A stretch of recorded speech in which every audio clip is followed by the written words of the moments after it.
with your colleagues, jointly with your colleagues. You can't say that I will have low vision aids also, and I will have optical also, I will refractive also. No. Then you are making a rod for your own back. You have to stand on your own feet, go in for a group practice, earn less but offer all facilities. When you have all the facilities, you have more patient reference.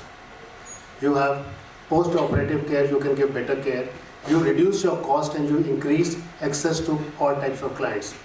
Evolving structure will result in team care that seamlessly moves the patient to the professional, most appropriate, provide specialty care service to the patient. Please remember, you can offer all these facilities with somebody. Don't fear that by calling so-and-so or sending the patient to so-and-so, I will lose the patient. No, that is not the thing. Once again, corporate association, all multinationals are looking for good optometric professionals to offer professional services to optometrists and eye surgeons and hospitals about their products. Telemedicine has gone up, especially post-COVID. Optometrists are involved in telemedicine also. Public health, optometrists make very good speakers to go and speak on platforms, teaching in colleges, especially after the COVID, with the increase of myopia, they go and give lectures in schools, colleges, and at various forums, teaching them avoidable blindness. Once again, I come to this, I am a great believer in this. Solo practice has taken a back seat. Do not believe in a pop mom store anymore. Go in for a group practice. Specialty under same roof increases overall patient satisfaction and flow. Added scope, I've already spoken on this. What is the future of optometrists now? I'll just take 2 more minutes. Myopia control. In USA today, myopia control is a $1 billion industry. There is so much of research and work going on myopia control. In India also, you see, it's a very common sight to see small children with -3, -4, -5. Especially during the COVID when no checkup was done. There was no checkup for children for 2 years. Parents were scared of taking them to hospitals and clinics, and most of the time they were in front of their laptop or in front of their mobile. Myopia has really gone up, and we have to do something for myopia control. Optometrist is the right person to handle myopia control. There have been advances in vision therapy. All those things like occlusion and all are on the way out. There are very good exercises which we download in the laptop of the patient, which is giving very good results. Ocular prosthesis has really advanced. There are electronic low vision aids for which optometrists are handling this. C3R. This is something a lot of clinics have put this facility, and they are giving this service to many hospitals and eye surgeons. Treatment for dry eyes. We have now LipiFlow, we have LipiFlu. With the use of computer, on an average a professional is using a computer 6 to 8 hours a day. The incidence of dryness is increased, so there is a demand for treatment of dry eyes in a very big way. There are many advances in refractive procedures. We have a new technology. This was my slide on dry eyes. This is what we are doing. There is a technology called Silk, which is being introduced in January in India. Silk means small incision lenticular keratomycosis. In this, we will not be treating the surface of the cornea. When we treat the surface of the cornea, we induce dryness. In this, we will be removing a lenticulum from the cornea, and especially for computer users and all, that is the future of refractive procedures. This is what I believe in, and all of us, I think, should believe in this. If I had 8 hours to chop down a tree, I'll spend 6 sharpening my axe. Thank you so much. Any questions? I would love to interact with the students. I'm here for 2-3 hours more.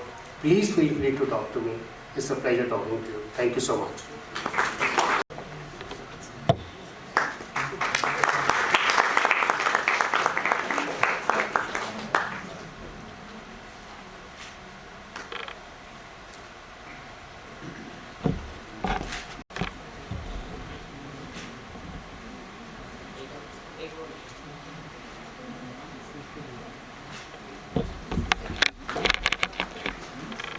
you, sir. Thank you so much.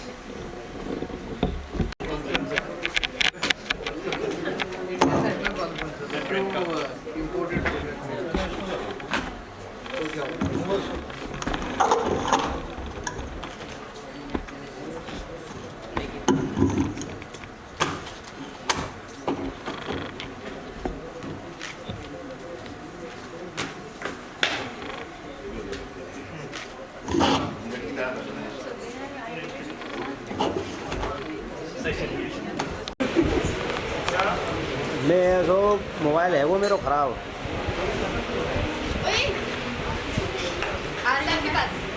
वो मिलो नहीं घर पे और फिर मैं आई में पाया और फिर मैं भाग गया दिल्ली। कल को और प्रोग्राम है यहीं हूँ प्रगति मैदान के पास ही हूँ मैं। आगे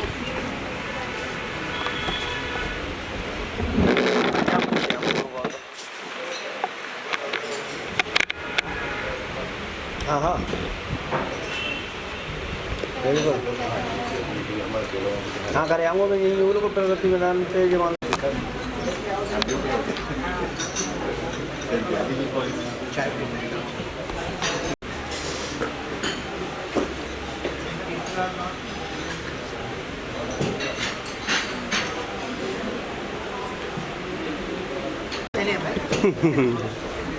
ये सोचो कपड़े नहीं हमारे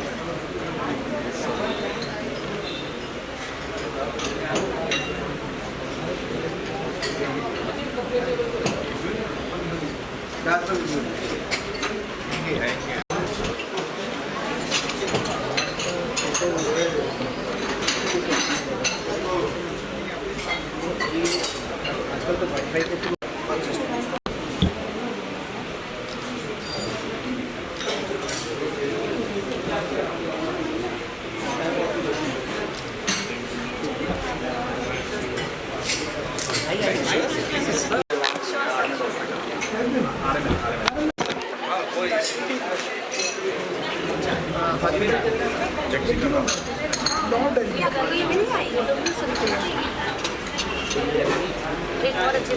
यार एक हमारी खींच दो यार। हाँ हाँ बिल्कुल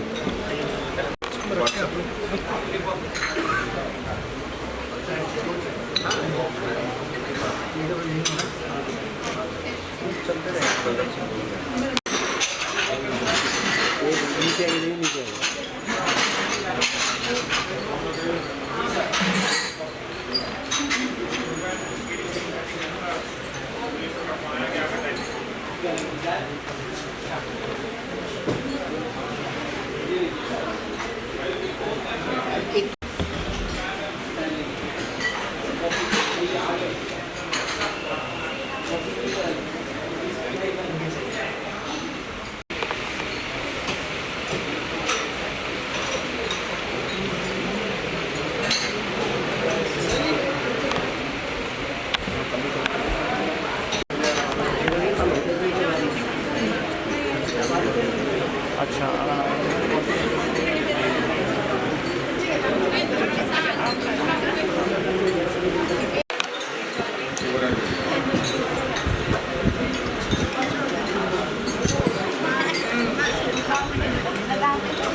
which basically means that they don't get into the poverty.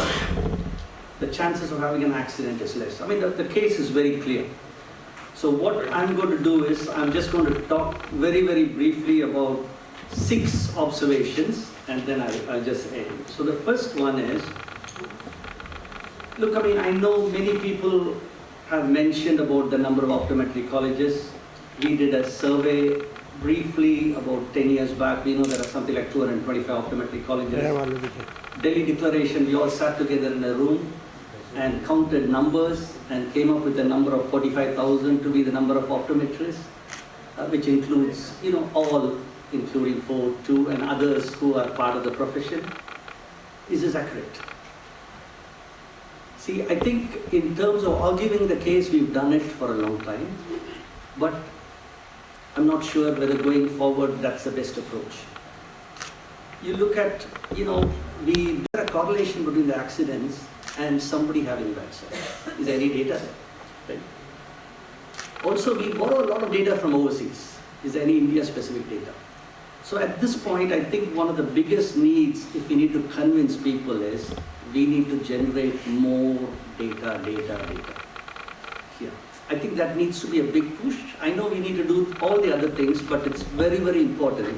This car for a long time, and I think it's great having this bill, which everybody is familiar with, and I'm so glad that this conference is going to talk about that bill in depth. But to get it operational is going to take a little bit of time. It's going to take probably, the next 12, 24, 36, 48 months. But what's missing is the voices in getting it operational. And I really, really urge all of you, get together. I think all the associations here, get together and see how you can assist in the implementation, because a lot of these things are going to happen state level. And also right now they need to hear the voices in a united way on what the needs are. And I think that's something that's extremely important, and I do urge people here, to think about that. The third observation I want to make is, based on data, including, we've done probably right now close to 800,000 screenings across the country.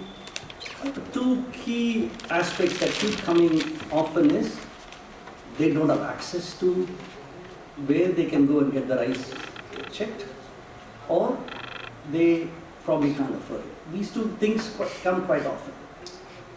We've done, all across India screening. So like, for example, deep in Mizoram, we've done probably close to 20,000 screenings, right deep into Mizoram. As part of the scene, as we go across the country, there needs to be more human resources, because only then the community will benefit. So what we need better mechanisms to facilitate. And one of the great things that's happened is, I guess, with this bill, at least we know what the minimum requirements are, which I don't think we should dilute. But how do we use technology as well as fit in with this minimum requirements and make sure we address this need? Because otherwise, I don't think currently the number of optometrists coming out would be enough to serve. Make in India, it would be great if some of the organizations, especially some of the industry players here, try and do more spectacle manufacturing in India. But I think we need to figure out a little bit in terms of how to bring the cost down and have different categories where you have, some probably would be happy to buy the best glasses, but lots of others want basic. How can I get a reading glass for 60 rupees?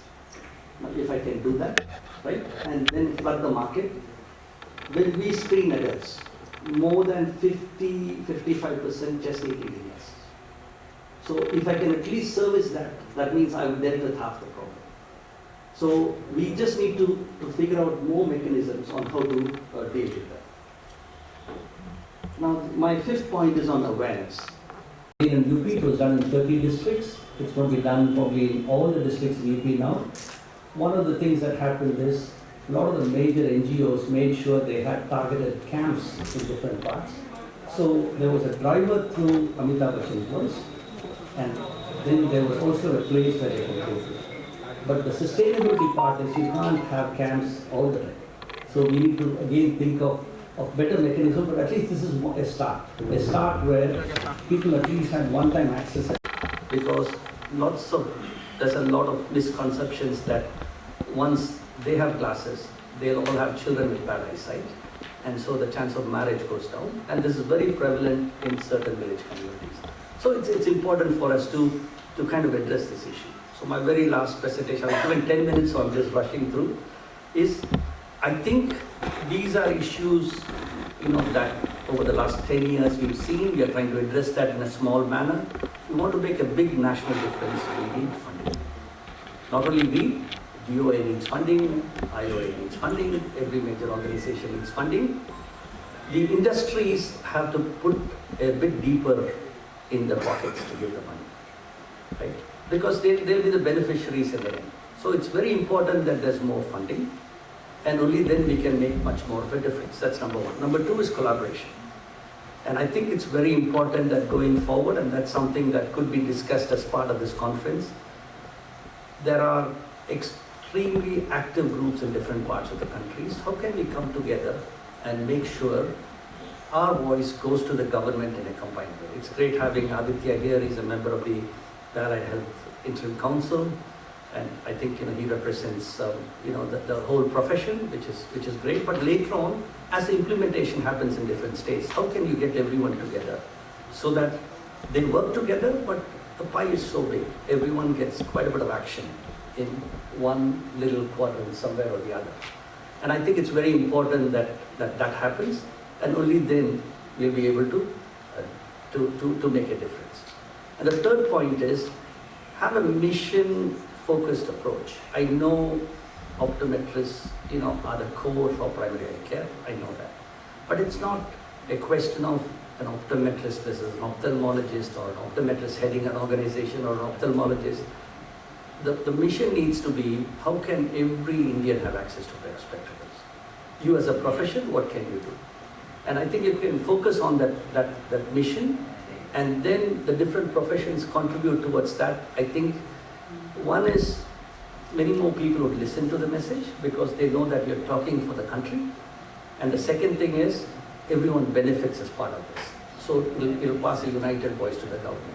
So thank you again for this opportunity and giving me some time. The dignitaries and the audience. I am Nisha Jain from Open Umeed Foundation. This is an NGO, registered NGO, and having ATG coverage also. So Open Umeed Foundation, very widespreading these days, especially among females. So before I talk about the prevention of cancer, I will talk about a few things about our society, our organization, what Open Umeed Foundation is doing nowadays. Open Umeed Foundation does conduct workshops in schools, colleges, offices, private offices, government offices, where we spread awareness about the cancer and how can we detect cancer, early detection of cancer. Awareness is the very important role in detecting, in diagnosing the cancer. When I am also a cancer winner, cancer survivor, 8 years back I was diagnosed as cancer, but at that time, the data was telling that 1 out of 7 women was, breast cancer patient. But nowadays I'm finding that 2 out of 5 women are being diagnosed as breast cancer patients, which is, amazing. Instead of decreasing the data, instead of, after all, so many awareness programs are getting on and on, instead of decreasing the data, it is being increased. Why? Because of less awareness या फिर हमारी लापरवाही कि हम लोग जाते ही नहीं हैं हॉस्पिटल्स में अपना डायग्नोस कराने के लिए. ठीक है. इसके अलावा हमने अभी एक वर्कशॉप हल्द्वानी में भी की थी, वेयर हमने डाउन ट्रॉडन सोसाइटी के लोगों को इंक्लूड करके कैंसर अवेयरनेस प्रोग्राम चलाया. और वहाँ पे मैं आपको, you will be surprise to know कि वहाँ पे बहुत सारी महिलाओं को during the screening many females were diagnosed as breast cancer patients. Many. तो इसीलिए मैं आपको कह रही हूँ कि awareness is very important. कैसे हम इसको awareness को और कैसे हम prevent कर सकते हैं कैंसर को? हम लोग समय समय पर अपनी स्क्रीनिंग करवाने जाएं हॉस्पिटल्स में. स्क्रीनिंग में 40 years and above लेडीज़ को once in a year mammography करवानी चाहिए. Mammography is a self-sufficient test which diagnose the breast cancer among females. Number 1. Number 2, आजकल cervix cancer भी females में बहुत ही हो रहा है। सर्विक्स कैंसर के लिए आजकल एक वैक्सीन आ गई है मार्केट में, उसके लिए हम 12 years एंड अबव बच्चियों से शुरू करके up to 40 years this vaccination is being given to our females where we can prevent cervix cancer among females.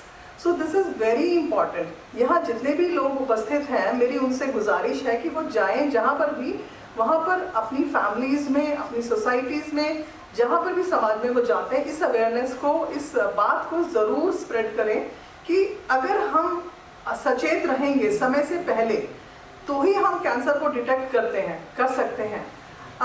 Deaths का रेट्स भी पहले से ज़्यादा बढ़ा है। उसका रीज़न यही है कि हम लोग लेटर स्टेज में कैंसर को डिटेक्ट, लेटर स्टेज में जब हमें सिम्टम्स आने शुरू हो जाते हैं उस समय हमें पता चलता है कि कैंसर है। When I was diagnosed as cancer, मेरे ऑफिस की तरफ से एक प्रिवेंटिव हेल्थ चेकअप स्कीम था where I went for my diagnosis, just health checkup, routine health checkup में ही मुझे diagnose हुआ था and it was very initial stage. I was diagnosed very well in time. I got operated. I got every treatment, chemotherapy, radiation and all, and now I think I am okay for to face you all. So this is what I want you to go to your doctors at least in a year for your complete health checkup, your screenings. और एक बात amazing अभी ये भी आई है कि breast cancer मतलब females को कैंसर होना, लेकिन ब्रेस्ट कैंसर अभी मेल्स में, पुरुषों में भी हो रहा है। So whenever you find any थोड़ी सी गांठ या कुछ ऐसा महसूस होता है आपको कि which is in your breast area, even males, so you should consult your onco physician और onco surgeon to a hospital. जाइए, चेकअप कराइए, नहीं है बहुत अच्छी बात, अगर है तो हम टाइमली उसका ट्रीटमेंट करवा सकते हैं। सो यहाँ पर मैं यही कहना चाहूँगी कि जागरूकता ही एक सबसे बड़ी चीज़ है जो हमें कैंसर जैसी भयानक, यानी कि कैंसर के नाम से हम लोग डर जाते हैं, कैंसर हो गया तो कैंसर से जैसे भयानक रोग से बचा सकता है। कैंसर फीमेल्स में नहीं, पुरुषों में भी पूरी तरह से फैल चुका है और पुरुषों में भी breast cancer, you will be amazed, breast cancer जैसी बीमारी जो कि सिर्फ एक टैबू थी फीमेल्स के लिए, अभी मेल्स में भी हो रहा है। So you should also go to your hospitals, doctors for routine health checkup, for every check. PSA करवाइए, पुरुषों में PSA टेस्ट बहुत ज़रूरी है उसके लिए, कैंसर डिटेक्शन के लिए। फीमेल्स को breast cancer and cervix cancer mainly होता है, बाकी तो किसी भी पार्ट का हो सकता है। अगर वो रूटीन पूरा full body checkup annual basis में करवाते हैं तो we can always detect it early, diagnose it early and उसका ट्रीटमेंट भी हम अर्ली स्टेज में ही करा सकते हैं। This is all I want. Awareness is the only awareness, जागरूकता ही एक ऐसी चीज़ है जिससे हम कैंसर से अपने आप को बचा सकते हैं, कैंसर को प्रिवेंट कर सकते हैं। कैंसर हमारे सामने कुछ नहीं है, मैंने कैंसर को हराया है। हम सब मिलकर अगर हम सोसाइटी को अवेयर करें, जागरूक करें कि अपना हेल्थ चेकअप समय समय पर करवाते रहें तो हम ज़रूर इससे बच सकते हैं। I, on behalf of Opal Umeed Foundation, extend my heartiest thanks to Mr. Tyagi, who has given me this opportunity to speak before you a few words about the, odd things out about cancer in front of you. So thank you, audience. Thank you for listening me very patiently. And dignitaries and my dear audience, if you want to, join us, join our society for helping us, it will be very nice and I will be grateful. Thank you very much. Scary thing called cancer. And I'm going to talk about a scary thing for all the optometry students, which is an optometry. All the optometry students are highly scared of the subject and do not know why. I have a few questions to the audience. We talk of, basically when we talk of binocular vision, we are looking at three things. One is an isometry. Yes sir, they should put the mic higher maybe. Higher? Yeah, higher. Better? No, this mic is not working. Just that. Not working. Not go. This To is look down the speaker. have to Use this.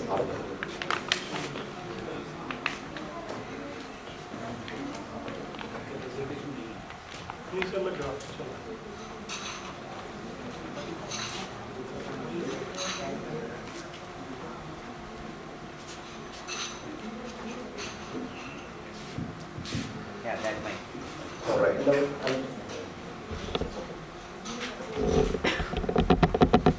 So, when we're talking about binocular disorders, you look at amblyopia, you look at squint or strabismus and non-strabismus binocular vision disorders.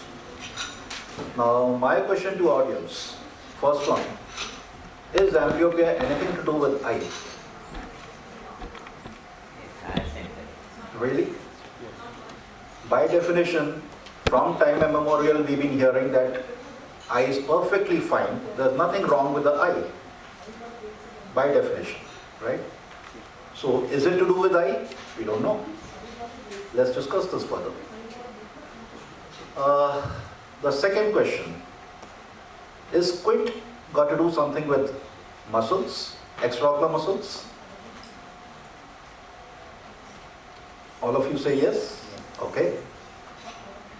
Now we talk in terms of evidence-based medicine today. Is there any evidence in esotropia where we say that the medial rectus is smaller or shorter and the lateral rectus is longer? Any evidence? Or the other way around in exotropia? No evidence. We say medial rectus has become more powerful or more strength, it has more power. Any evidence which proves that? That medial rectus has more power as compared to lateral rectus? Nothing. Has ophthalmology or optometry ever created an equipment or instrument which can find out the power of the muscle? No. Then why are we talking about muscles? We have no evidence about it. So let me just talk to you a little bit about what creates all these problems. Now let's say this is my right eye and this is my left eye. Ultimately, your eye is not seeing, it is your brain which is seeing. All of us agree to that, I hope. Right? So when the inputs go from the eye to the visual cortex, they have to fuse. Now if it has to become like this is called, because it has gone through your nervous system, it has not touched the muscles at all. When it goes there, it is called sensory fusion. Right? Because there is no muscle which is involved. Now, ideally it should be like this. There are two images which are forming a single image. If this is formed, perfectly fine. Absolutely no problem. But if it is like this, then what happens? Now the brain does not understand. We have given these names and terminologies and numbers to the nerves, the cranial nerves. 1, 2, 3, 4, oculomotor, blah, blah, blah, all those nerves. Brain does not understand that. Brain works only on one thing which is called equilibrium. Brain का काम क्या है कि ये ऐसे दिख रहा है, which is going to create a confusion. I want to bring it here. So it orders whichever nerve to order the muscle to bring it here. And if the brain, which has found this and brought the images here, in simple terminology, we call it phoria. And despite all the motor fusion, sensory fusion, if it remains like this, then it becomes tropia. Now, if it remains like this, my students are not able to take one of me. Will they be able to manage with two of me? No. So what does the brain do? Brain starts neglecting the second image. Brain does not want to see the second image, and that is called suppression. And when that suppression becomes very, very deep, it becomes amblyopia. So is there a muscle which is involved in this? It's all a neural mechanism and how the brain is treating. And if that is so, why are we chopping muscles? When we are talking in terms of suppression, when we are talking in terms of strabismus, we also talk in terms of amblyopia, anisometropia. I don't know how many students are here, but then what is anisometropia? Normal definition, lots of students say more than 2 diopters of difference, more than 3 diopters difference. If there's a 0.25 diopters of this difference, is it anisometropia or no? It is. Anisometropia is just the difference between the two eyes, the refractive status of two eyes. Even 0.12 diopters of astigmatism difference is anisometropia. Now, what is important is what is clinically relevant anisometropia. That is where the brain is not able to do this. So one eye is seeing a bigger image and the other eye is seeing a slightly smaller image. So brain is not able to fuse these two images, and that leads to a clinically significant problem, which is anisometropic amblyopia. What do we need to do? Find out the amount of suppression. Find out the amount of suppression scotoma. And once we are able to find that, I don't think there's any problem in identifying, treating. So, when I used to study, we were told after 8 years, तो amblyopia को कुछ नहीं कर सकते. If a person is born with squint, first of all, is the person ever born with squint? No. When the binocular mechanism has not taken place, how can a person be born with squint? It is never congenital, it is infantile. आजकल अगर आप literature देखेंगे, the congenital esotropia, what we used to read as congenital esotropia, has been shifted to infantile esotropia. We do not call it congenital anymore. We do not call congenital exotropia. These are infantile. When the binocular mechanism is not able to take over and it's not able to make a single image, it leads to atropia. And when all this is happening, what do we need to do? Do we need to work on the muscles? So is it not something like, if I have a speech problem, I chop the tongue muscles and make me speak? So can I, if I have a speech problem, can I chop some speech, the tongue muscles? और बोलना शुरू कर देंगे? नहीं. And that is precisely the reason, after surgery, after squint surgery, I have never met a surgeon across earth who can promise me a perfect parallel eyes after one surgery forever. I never met a person who can promise me that he'll give me a stereoscopic vision after surgery, after one surgery. So when the problem is in the brain, do we have to treat the eyes or the brain? Eyes, through eyes, yes, I'm going to treat the brain. I cannot treat the brain straight away. And that is where we are talking in terms of vision therapy, where we in turn work on the top-down processing rather than the bottom-up processing, where we work on the brain. Any questions? I'll be happy to take them, or maybe later. Yes, please. When you do, I talk loud enough too. Okay. So, what is the age limit till when you can do vision therapy for squint? What we learned and what you are saying might be a little bit different.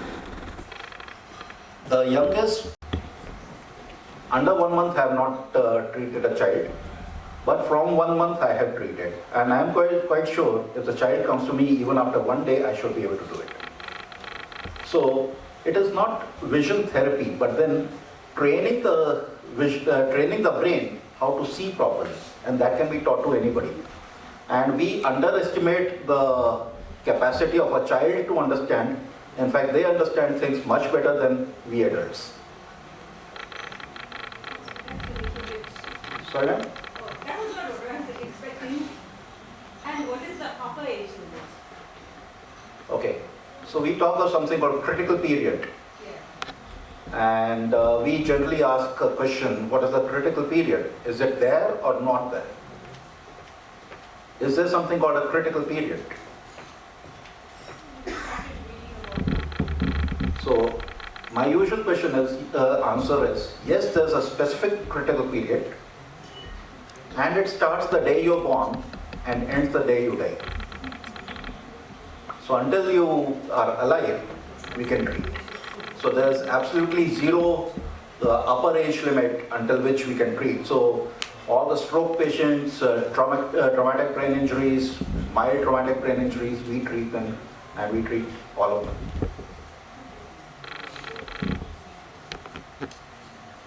Thank you very much. Pillar आ गए नहीं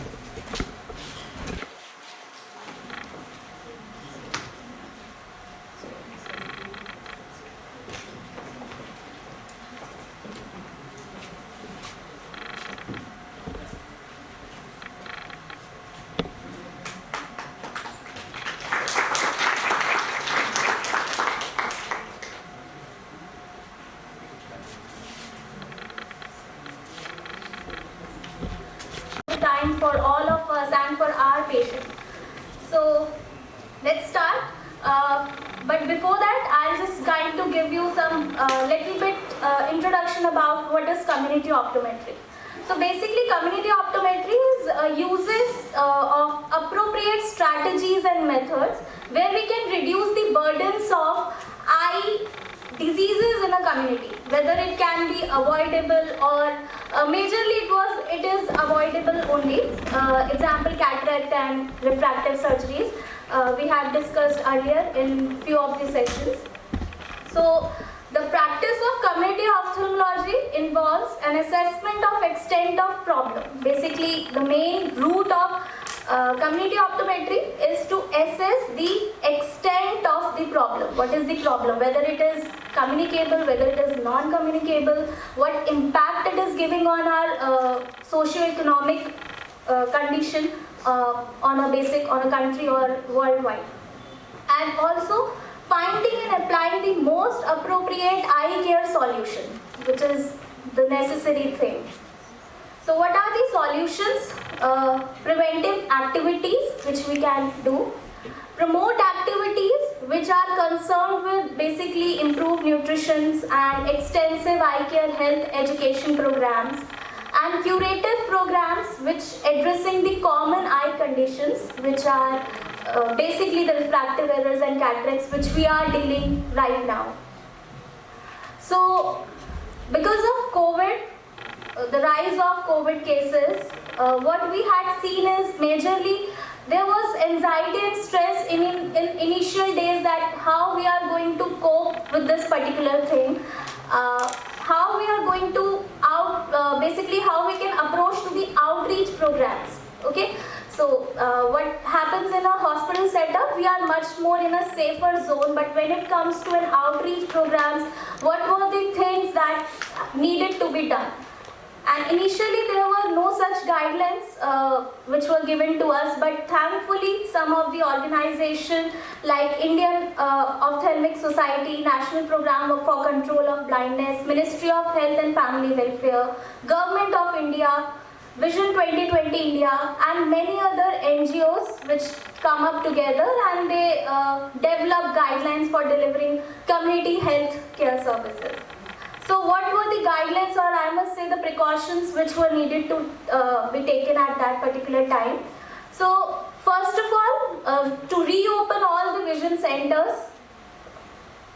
Secondly, the primary eye care services also expected to cater to primary needs first, because once if we cater to the primary needs, this will definitely lead to some relevant relaxation to the tertiary and secondary sectors, which was very important, because what happened, some of the optometrists who are not that competent in their practice, they lead those patients to secondary and tertiary sector, which definitely leads to the burden for that particular sector. So first of all, it is very important that we should always lead that thing to the primary sector.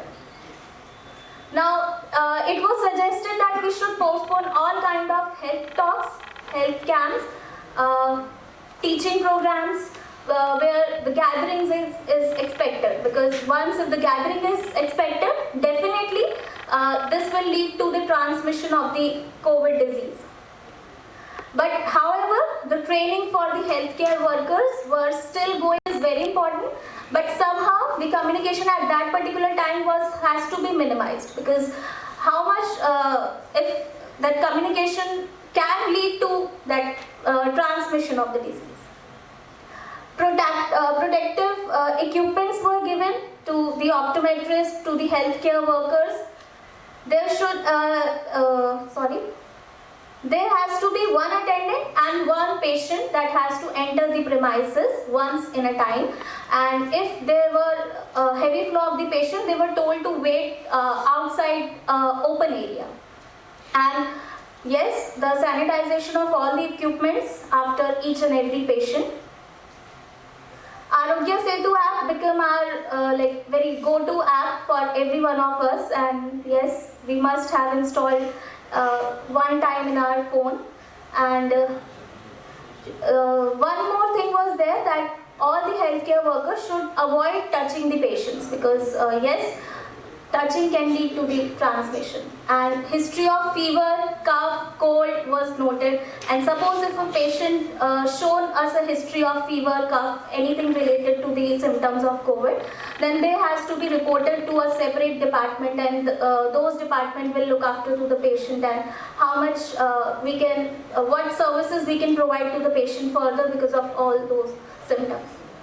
Body temperature has to be noted down with the non-contact thermometer, and whoever the patients or healthcare workers or any further attendants, whoever visiting the premises, we have to make sure that we have the information of those patients like phone number, Aadhaar card, ID proof, so that further if in a future any contact tracing is needed, that can be done very easily.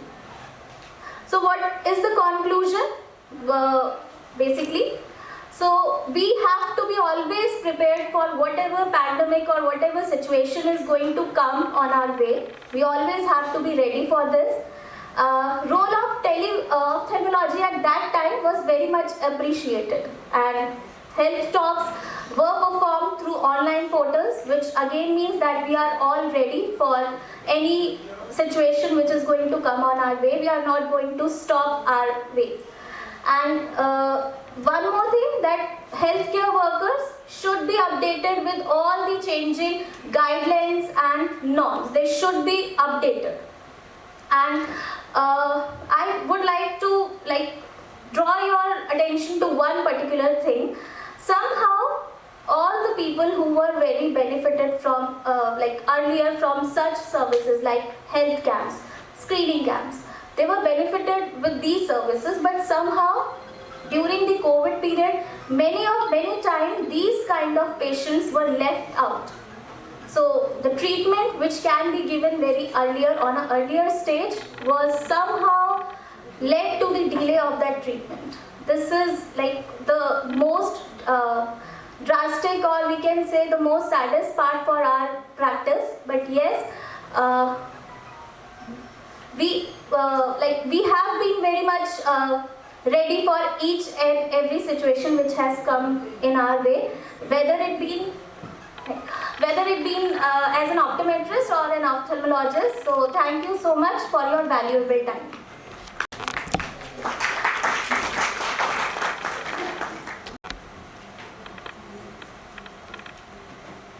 Good afternoon, everybody.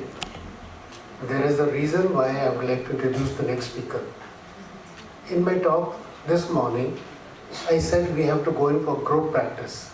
Group practice is the trend, offer a neutral platform for a particular specialty. Gitanjali is an optometrist from the Shankar Nethralaya. She worked for Prof, she worked for me, she worked for Amity, and then she went to South Africa for a few years.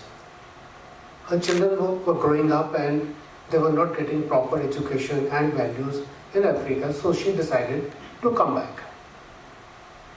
Having 2 kids means you have a lot of expenditure.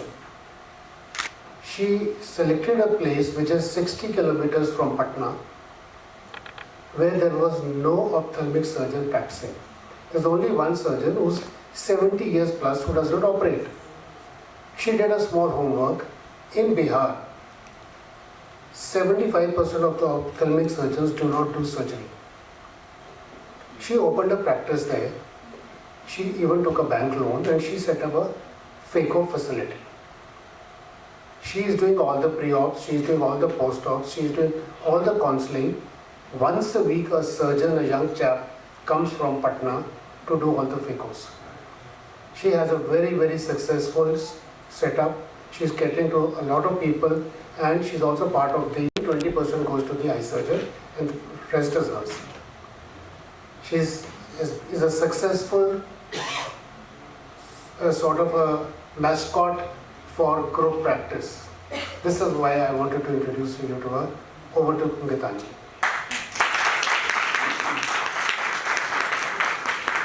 I'm not that big. First of all, a very warm greetings for Chhat Puja from Vibha, which I have learned in last 2 years. Okay, thank you for calling me here. I'm going to talk about burden of blindness, which I don't consider as blindness. But before that, to define, we have, when you go on the WHO, you'll find various names or definitions of blindness. So we start with economic blindness. Economic blindness is where in the better eye, a person cannot count fingers or read the 6x60 line. That is the technical definition for blindness. Then we come on to social blindness, where the vision has dropped down to 3x60. We can label it as social blindness. Manifest is anything between 1/60 to perception of light. And absolute will be no perception of light. Apart from this, there is another 3 terms when we use along with blindness. Curable. Curable means something where you can intervene to make it better. So there is a blindness, there is definitely loss of vision, but there is some kind of treatment available. It may be in form of a cataract surgery, it may be just a pair of spectacles, it may be a post-op spectacles, or some kind of a small disease which we can interfere and cure. So that forms your curable blindness. Then the major chunk is preventable blindness, wherein before the blindness has set in, before something can happen, we can intervene as an optometrist and make it better, and so that the blindness does not set in. Here, all your diseases, which are the leading causes of blindness in India, which is primarily cataract, then refractive surgery, and yes, as sir said, now it is corneal blindness, which stands on the 2nd level. Then glaucoma, and in fact post-operative uncorrected refractive error, and also amblyopia. So, and then a sum total of curable and avoidable, preventable will make your avoidable blindness. Why are we talking about it? Why do we call it a burden? Why not take it as our responsibility as an optometrist to fight against it? So we must all put in efforts. What can you do? Screening. It's very important. First and foremost role of an optometrist is to conduct a screening program. So every patient that you see, every person that you meet, it is very important that you screen them for the kind of problem that they have. So we have to screen. Then comes evaluation. So first you screen, then you evaluate. Then actually you find out, if you get cataract in your hand, you find out whether I can do anything to improve the vision even without a surgery. At times, about 50% of cataract that we see in the camps, we can provide with a small pair of spectacles and it improves the vision by 3 lines or more. So those cataracts don't need to be operated, they just can do well with a pair of glasses for some time. So not all cataracts are operable. So it's not that if you go to a screening camp, look for cataract, you only can go for surgery. No. We have to evaluate and then give a correct advice. That is the role of an optometrist. This is what an optometrist alone can do. This no quack can do. Nobody who just is trained to find out cataracts can do. This is a small view of the kind of cataract camps that we do. We go to, I have pledged to do 108 free eye screening camps, and out of which we have achieved 29. The 29th one we just did 2 days before. And we have screened 3,000 patients single-handedly at their doorsteps. Each camp we do not just a screening, we do a complete refractive setup. I carry my AR, I carry my portable slit lamp, and we conduct for about 8 hours, 10 hours, how much time it takes, about on an average 60 to 70 patients on one camp. So why am I putting all that effort? Point is that there are a lot of people, NGOs, who have trained the village ASHA workers or some leading people in the villages to just go take a torchlight door to door screen for cataract. They are not screening basically, they are just taking a torchlight, going to every person, checking their eye. No, you don't have cataract, you can stay in the house. You have a cataract, go, there is a bus sitting there, sit there, we will take you, get the cataract surgery done, come back. But what after that? Nobody even sees that they are putting the medicine in the eye or not. whether they are taking the precautions or not. What is happening post-op, nobody is bothered. It's good to do a free surgery, very good to do a free surgery, but why? Why do you train your surgeons using these people as a guinea pig? The problem is that these NGOs are using these camps or these free patients as their guinea pigs to train surgeons for the future. The result is very good in some of the patients. Yes, they get freedom from their cataract, they get free pair of glasses, they get one-time food, somewhere they give them clothes also. But most of the cataracts that we have been done have a cylinder of -4, -3 post-operatively, which nobody is going back to see whether they are going to use a pair of glasses or not. So even after a surgery, they are blind. And when of those people, when I go for the camp, how are we doing it differently? When I go for the camp, they say, even after I have got my surgery, then nothing is happening. No, I am not getting anything done in my other eye. They don't want to operate the second eye. They don't even want to come for the camp. So, very important that we claim what we are and how we are different from those people. We are going to take you, get your surgery done and then care for you. Like sir said, there are 3 post-op visits. So for cataract, there will be 4 post-op visits. Day 1, day 7, day 21 and day 42. And after 6 weeks, you give them glasses. So let me cut it short here. So what we are going to do, the need of the hour is that we establish ourselves as optometrists, we spread this awareness to the people that what optometry is. Only when they know, like sir said, the government has recognized, Delhi government has recognized optometry, but the general people don't talk about going to an optometrist for a checkup. So we claim our place, we get our name and establish it. Thank you. Much, ma'am. Your remarks triggered new learning that will benefit all of us for years. To address you, and basically this topic is all about the challenges as an optometry professional we are going to face in due course of time, in due course of implementation of the National Commission for Allied and Healthcare Professionals. As we all are aware, the pandemic has taken everything. Everybody has suffered a lot during the pandemic, COVID pandemic. But the one great thing which has come up during this pandemic era only, the realization of allied and healthcare professionals. And that came as a surprise, which was long pending one, and it came as a surprise, and it came during the year 2021.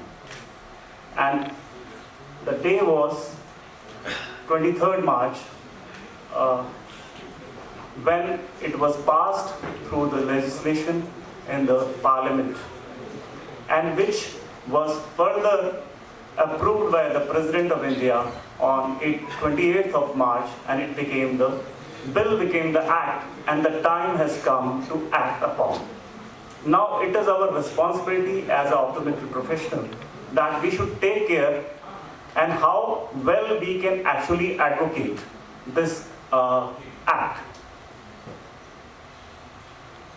Finally, the act was legislated, it was already being done.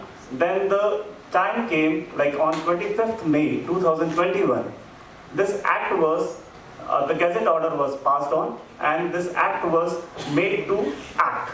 That means the effective date of this act is 25th May onwards.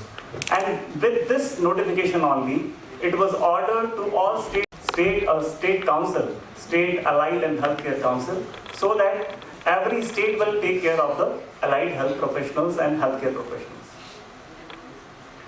The objectives of this National Commission, as we all are aware, it was to legislate and to take a regulatory mechanism. Regulatory authority has a time, and we were looking for a regulatory authority, not only for as a professional, we need a regulatory body for institutional working also. And we have seen that many optometry colleges have mushroomed and they were not being taking care of the proper norms, how they are working, nobody is worried about it. And similarly, the practitioners who were working in the optometry profession, they were not knowing, they are not being being identified, whether they are the skilled ones, they are having better knowledge, they are more trained. Everybody is practicing without any registration. We are not able to catch them hold of, and whatever is happening was happening. This commission is going to register each and everybody in the states, and the state council will automatically transfer the names to the central register. That means wherever you are, in whichever state you are working, you will be registered in the state itself. And whatever is my knowledge, I am talking about that, and this is the fact. So, according to your state council, you will be passed on, your name will be passed on to the central register, which is being done in case of National Medical Commission also. So, similar things will happen, and it is a good thing that we started with commission straight away. Normally, it is being a council, and then later on you are actually switching over. Even MCI switched over to National Commission. And we had the opportunity that it came as a commission, and this is going to regulate 56 professions. Now the most important thing is, we as an optometry professional should realize, one thing is, we have to compete with all other 55 professions. One thing. And now the irony is that we are competing amongst each other in our own profession. We have a fight with others, but we are fighting amongst each other.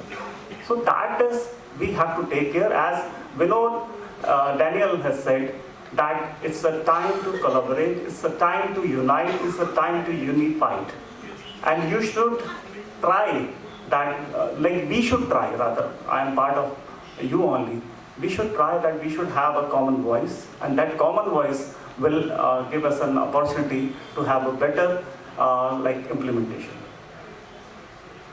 The salient features, out of that, there were so many 10 categories, broad categories, and out of this, ophthalmic science professionals be the part of this category, and in this category we are optometry professionals. The other thing, I must tell you one thing, this whole, whatever the nomenclature, whatever the kind of duration of the course, what should be the program, credits, how they have actually, it is taken by with the help of International Labour Organization, and these standards are universally accepted ones. So we have the similar definition which internationally is being considered, and the next thing is this will give us the opportunity that we can shift globally comfortably. If it is recognized everywhere across the world, that means you can easily move out from India in case you want to practice somewhere outside the world, and or you want to come back if you are practicing somewhere, or somebody else is working somewhere in the internationally, they can come to India and they can practice. The only thing is you should be registered in your own country. That is more important, and that is the reason why this commission is very important for optometry professions. Power and functions, we know that this is to legislate, to register our professions, and even to regulate the institutions. So that what it means is education. We are going to actually critically manage the education system, and if we are able to manage education, we are able to manage profession also. And I think every time, every day, every other day, we'll all keep on listening that these colleges are not up to the mark, these degrees are not up to the mark, these universities are actually selling the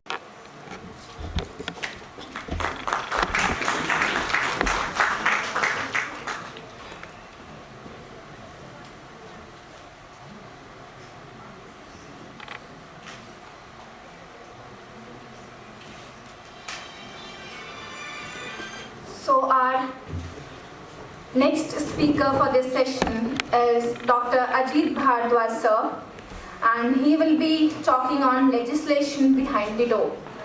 We all know him as the #1 ranked tennis player in India and have represented Indian senior tennis team in World Championship, #1 ranked player in sports of pickleball in the world in 60+ category. Sir is the first and only optometrist to be the president of Asia Pacific Council of Optometry and World Optometry Federation. So we welcome you, sir.